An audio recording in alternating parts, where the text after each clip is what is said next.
Matt Armstrong's Bugatti rebuild took an unexpected turn when a surprising offer forced him to rethink everything he'd worked toward. After months of fighting the manufacturer's refusal to cooperate, he suddenly faced a decision that could change his future overnight.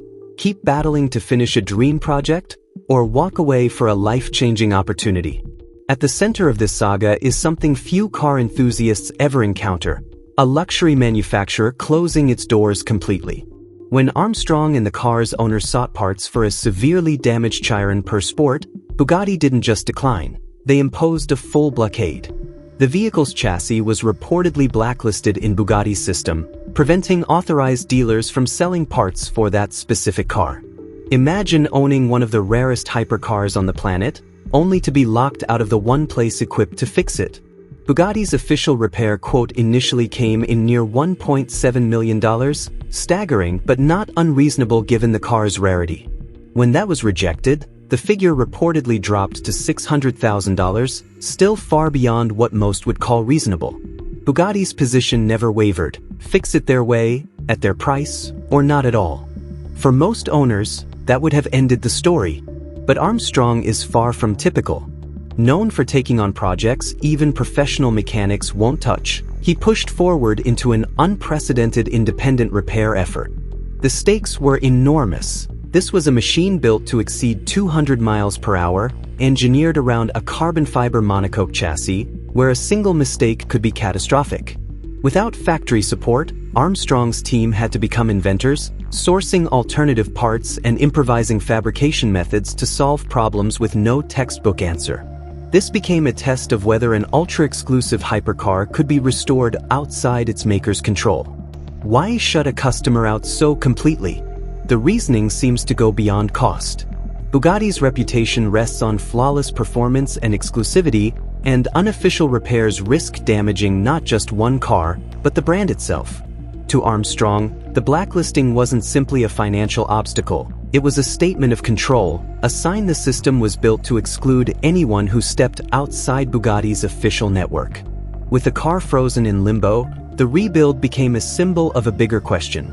How much control should manufacturers hold over cars their customers already own? To understand why Armstrong took on a challenge almost no one else would, it helps to know where he started. Years ago, he began with a wrecked Audi TT belonging to his girlfriend, building an audience by fixing cars others had written off. His formula was simple: buy something most people consider unfixable, then document the entire comeback on camera. That approach earned him a following of more than 3 million subscribers, as his projects grew from a Bentley Continental GT to a restored Aston Martin Vantage and a Rolls-Royce once owned by a footballer. Nothing, though, had prepared him for a Bugatti, let alone one as rare as the Chiron per Sport. Only about 60 were ever built, and in pristine condition the car is worth roughly $3.6 million.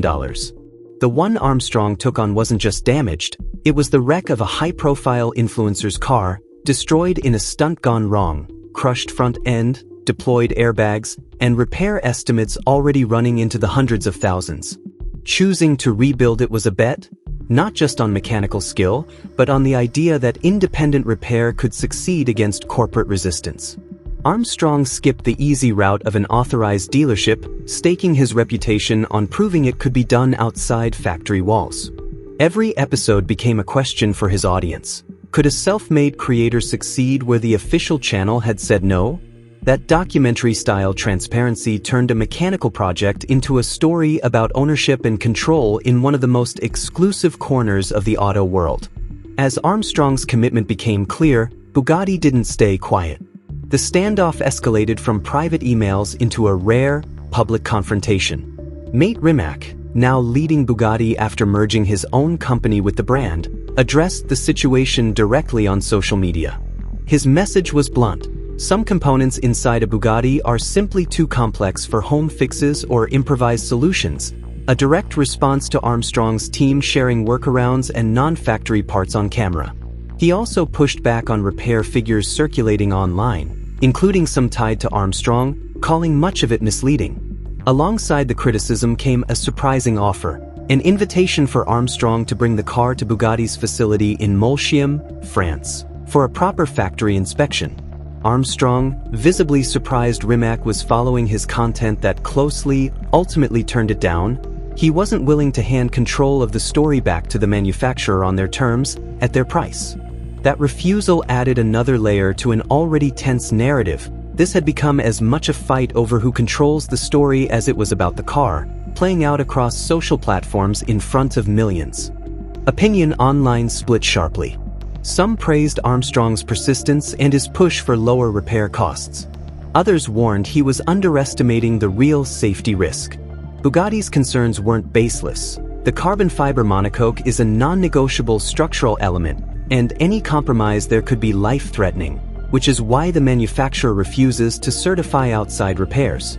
Still, Armstrong's team pulled off feats like separating a multi-million-dollar transmission from the engine block through patience and careful study, work Bugatti insisted only factory technicians could safely perform, exposing a larger debate about whether independent repair culture can hold up against the highest level of automotive engineering and corporate control. Just as the Chiron rebuild seemed stuck in a standoff, Armstrong acquired a second Bugatti, a Veyron, bought through a repossession company for well below the roughly $2 million a car in good condition typically commands.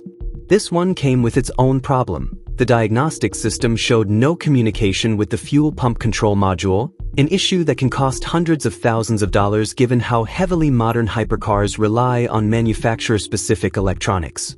After ruling out simpler causes, Armstrong's team accepted the module needed replacing. Reluctantly, he went back through Bugatti's official channels, something he'd avoided given the tension over the Chiron.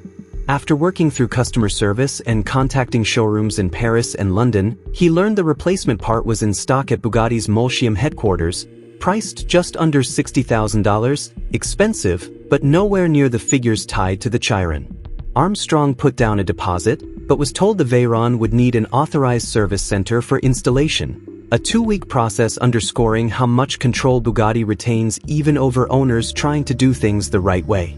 Rather than accept the labor costs as they came, he prepped as much of the work himself beforehand to cut down the technician's time. The episode marked a shift.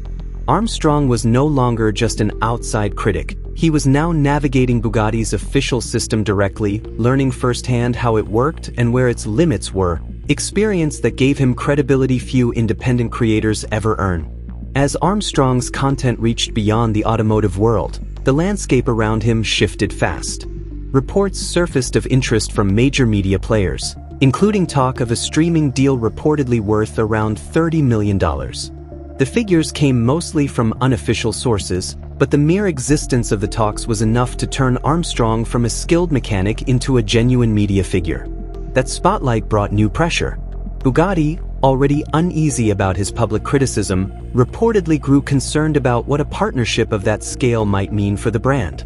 Meanwhile, Armstrong's operation had grown well beyond a one-man garage. Multiple channels, international spin-offs, and a team whose livelihoods depended on steady content and revenue.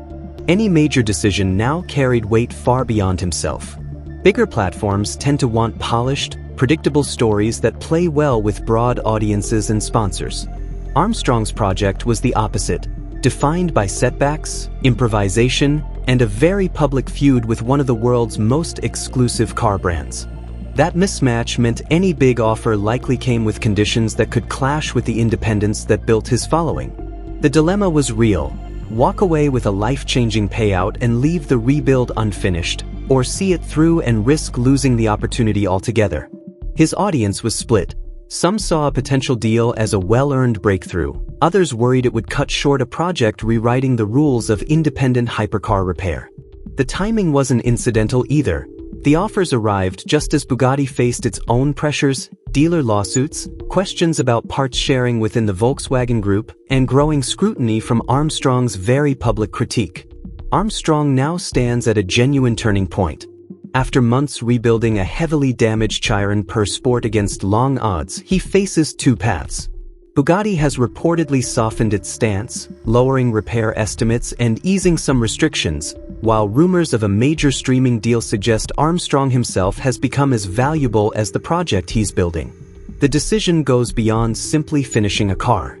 Continuing means staying true to the independence that built his channel, even if it risks further conflict with manufacturers and industry partners. Walking away could open doors few creators ever see, but would leave one of YouTube's most ambitious automotive projects unresolved.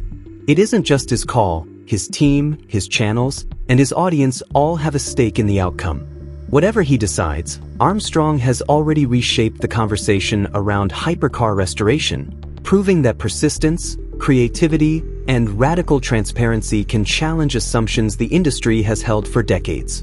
Whether the Chiron ever gets finished or Armstrong chooses a different road entirely, his impact on how people think about ownership, repair, and control is already impossible to ignore.